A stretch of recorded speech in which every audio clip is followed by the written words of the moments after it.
Kudüs sürekli Müslümanların gündeminde olması lazım. Çünkü ilk kıblemiz olması hasebiyle tüm İslam aleminin çok asli, önemli bir şiarı. Dolayısıyla Müslümanların haysiyetini, itibarını, e, yani bir anlamda varlık gerekçelerini oluşturan temel öğelerden bir tanesi Mescid-i Aksa ve Kudüs.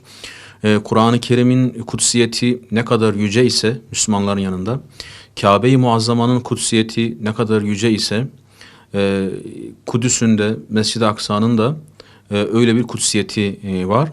Dolayısıyla bu Ramazan vesilesiyle Kudüs-ü Şerif'in, Mescid-i Aksa'nın günde 5 vakit kıldığımız namaz gibi, yılda bir ay tuttuğumuz oruç gibi, verdiğimiz sadakalar, infaklar ve diğer taatler, haseneler gibi sürekli bir ibadet şuuruyla gündemimizde olması lazım. Kudüs-i Şerif bizim heyecanımız, aksiyonumuz, şevkimiz, ümidimiz ve Rabbimizden diliyoruz ki orası daha önce fethedildiği gibi yine esaretten kurtulacaktır inşallah.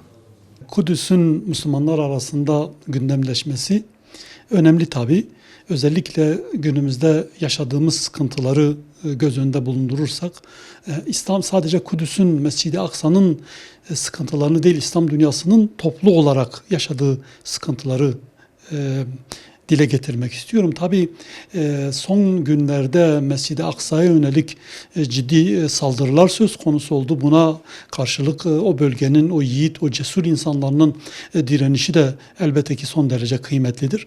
Fakat bizim bir defa Kudüs'ün neden şu anda bu dünyanın en zalim topluluğunun elinde olduğu konusunu değerlendirmemiz gerekiyor. Bunun için de tarihteki Kudüs'ü fetheden iki büyük insanın Hazreti Ömer'den ve Selahaddin Eyyubi'den çokça söz etmek, çokça gündeme getirmek, fetih ruhunu yeniden yaşatmak, gelecek nesillere aktarmak gerekiyor.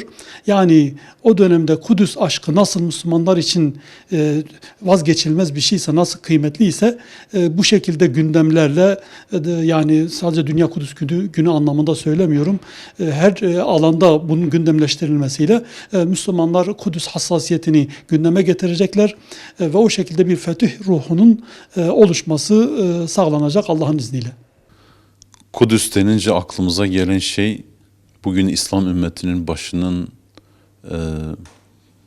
eğik olmasıdır. Fakat Kudüs'teki Müslümanların İslam ümmetinin izzetini savunduğu gerçeğini de unutmuyoruz.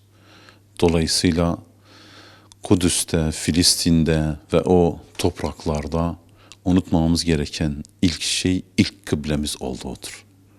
Onlara bu konudaki desteğimizi basın olarak veya herkes kendi gücün nispetinde bir şekilde yapabilmeli, bir şekilde bunu sürekli gündemde tutabilmelidir.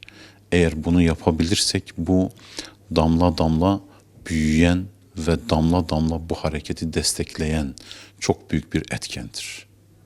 Ramazan ayının son cuması yıllardan beri Dünya Kudüs Günü olarak ümmet bazında idrak ediliyor. Özellikle şu anda Mescid-i Aksa'nın, Kudüs'ün, Gazze'nin saldırı altında olduğu bu dönemde bütün Müslümanları Cuma günü Kudüs'e sahip çıkmaya, Kudüs davası yana durmaya, bulundukları yerlerde, meydanlarda bu etkinliği yapan STK'lara, yapılara destek vermeye çağırıyorum. İnşallah Teala ben de Cuma günü Kudüs için meydanlarda olacağım. Kudüs Müslümanların ilk kıblesi. Bu cihetle Mescid-i Aksa ve Kudüs Müslümanlar için çok önemli bir şehir, çok önemli bir belde. Dolayısıyla biz Müslümanlar olarak her gün gündemimizde tutmamız gerekiyor. Gördüğümüz üzere özellikle son zamanlarda her Ramazan'da işgal güçleri Kudüs'te ve Mescid-i Aksa'da Müslümanları işte zorla o mescitten, o mübarek beldeden çıkarmak istiyorlar. Dolayısıyla biz de özellikle bu Kudüs günü münasebetiyle daha çok Müslümanların gündemine Kudüs'ü getirmeliyiz. Mescid-i Aksa'yı Müslümanların gündemine getirmeliyiz ki bu Siyonistlere belki de en büyük cevaplardan bir tanesi olur.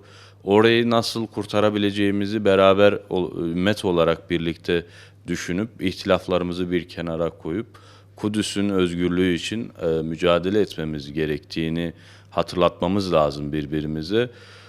Dünya Kudüs gününde ve diğer günlerde, diğer haftalarda Kudüs'ü Müslümanların birinci gündemi haline getirip bu konuda çalışmalar yapılması gerekiyor. Biz de bu konuda elimizden geleni yapıyoruz, yapmaya devam ediyoruz.